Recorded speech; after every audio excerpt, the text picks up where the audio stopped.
ये इल्म का सफर है जहां सब्र सबसे बड़ी दौलत है। ये जगह हमारा घर भी है और मदरसा भी। हम इल्म के लिए सब कुछ छोड़ आए हैं। ऐ रब, हमें अपने करम से महरूम ना करना। सुफियान सूरी और उनके साथियों को याद करो।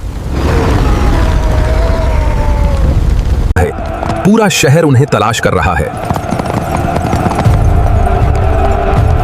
अस्सलामु अलैकुम रहमतुल्लाहि व बरकातहू। नाज़रीन, आज मैं आपको एक ऐसा ईमान अफरोज़ वाक़या सुनाने जा रहा हूँ कि अगर आपने इसे दिल के कानों से सुन लिया तो शायद आज के बाद आपको रिज़्क़ के लिए दर दर की ठोकरें नहीं खाने पड़ेंगी, इंसानों के आगे झुकना छोड़ देंगे।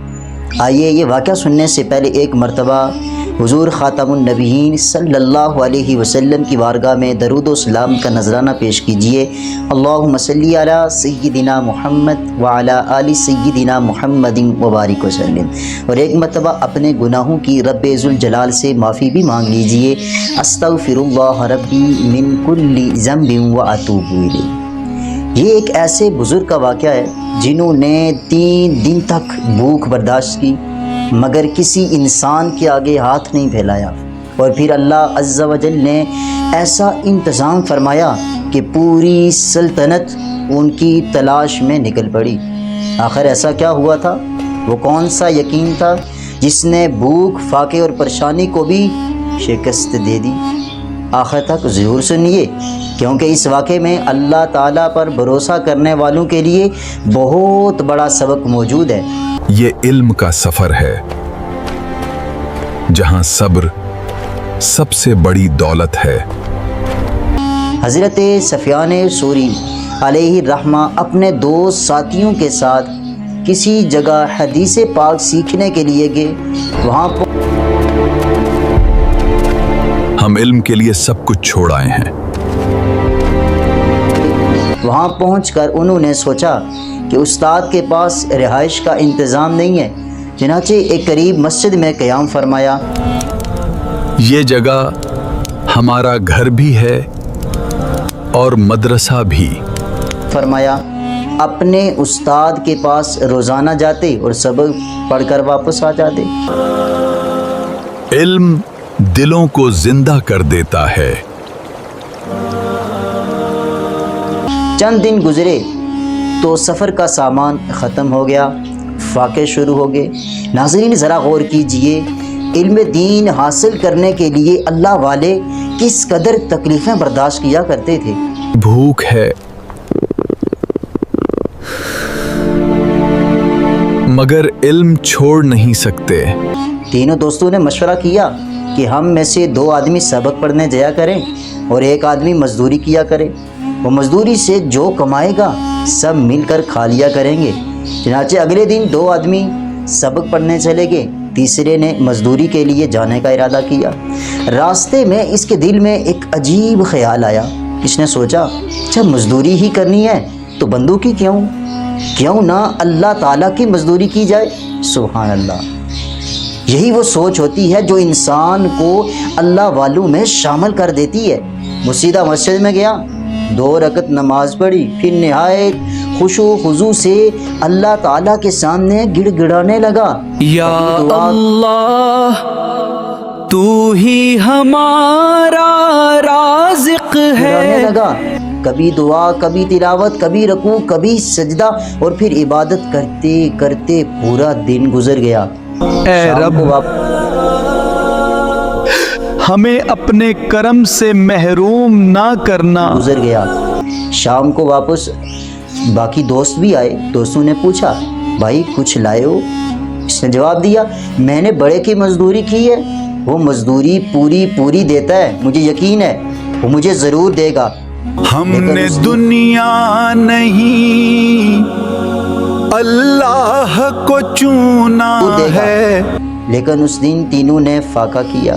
नाज़रीन, आज हम होते तो शायद पहले ही दिन शिकवा शुरू कर देते, मगर अल्लाह वालों का यकीन देखिए, اگلے دن دوسرے ساتھی کی باری آئی، اس نے بھی یہی سوچا کہ جب رزق اللہ تعالیٰ نے دینا ہے تو پھر اسی کے در پر جاؤ۔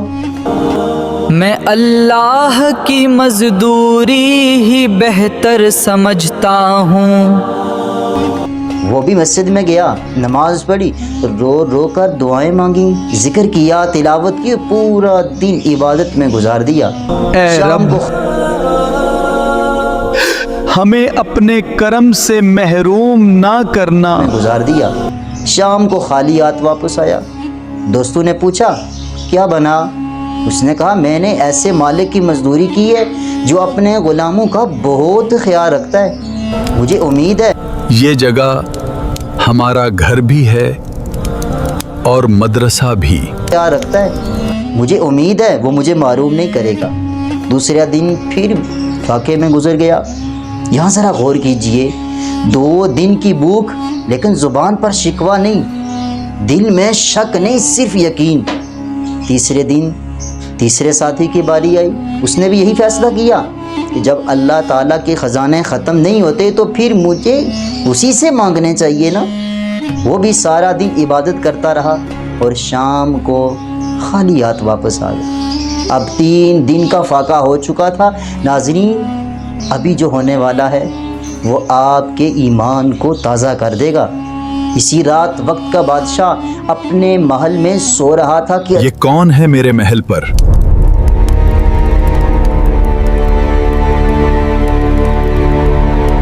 اچانک ایک خوفناک آواز آئی، اس کی آنکھ کھل گئی۔ اس نے دیکھا کہ محل کی چھت سے ایک عجیب و غریب کوئی چیز نیچے اتر رہی ہے۔ بادشاہ خوف سے کانپنے لگا۔ سفیان سوری اور ان کے ساتھیوں کو یاد کرو،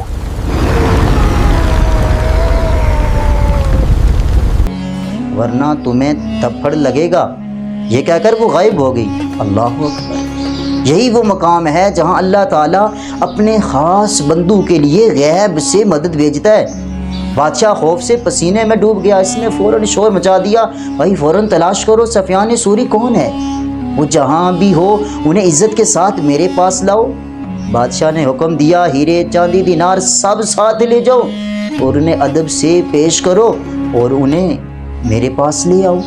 ناظرین، اگر وہ کسی انسان کی نوکری کرتے تو شاید چند سکے مل جاتے، مگر انہوں نے اللہ تعالیٰ کی نوکری کی تھی۔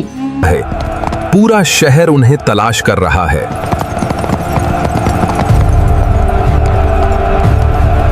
میں اعلان ہونے لگے، بھائی سفیان سوری کون ہے؟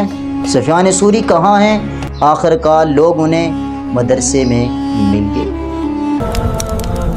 یہ جگہ ہمارا گھر بھی ہے اور مدرسہ بھی۔ جب بادشاہ کا پیغام پہنچایا گیا تو ان تینوں نے حیران کن جواب دیا۔ انہوں نے فرمایا، جس مالک سے ہم نے مانگا تھا اس نے دینے کے لیے اپنے بندوں کو ہمارے پیچھے بھیج دیا ہے، اب ہم بندوں کے پاس جا کر کیوں لیں؟ سبحان اللہ! یہ ہوتا ہے کامل یقین، یہ ہوتا ہے سچا توکل۔ انہوں نے فرمایا، ہمارا پروردگار اس بات پر قادر ہے کہ اگر ہم سبحان اللہ پڑھ لیں تو وہ ہماری بھوک اور پیاس کو دور کر دے۔ چنانچہ وہ اللہ تعالیٰ کا ذکر کرتے رہے اور اللہ تعالیٰ ان کی بھوک اور پیاس کو دور فرما دیتا رہا۔ ناظرین، یہ واقعہ ہمیں سکھاتا ہے کہ رزق انسان نہیں اللہ دیتا ہے، سکون مال سے نہیں اللہ کی یاد سے ملتا ہے، اور جو شخص اللہ تعالیٰ پر سچا بھروسہ کر لیتا ہے پھر اللہ تعالیٰ غیب سے ایسے راستے کھول دیتا ہے کہ جس کا انسان تصور بھی نہیں کر سکتا۔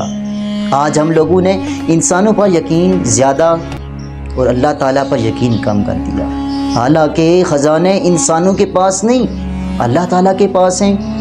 اللہ تعالیٰ ہمیں بھی ایسا یقین، ایسا توکل اور ایسی عبادت کرنے کی توفیق عطا فرمائے۔ آمین یا رب العالمین۔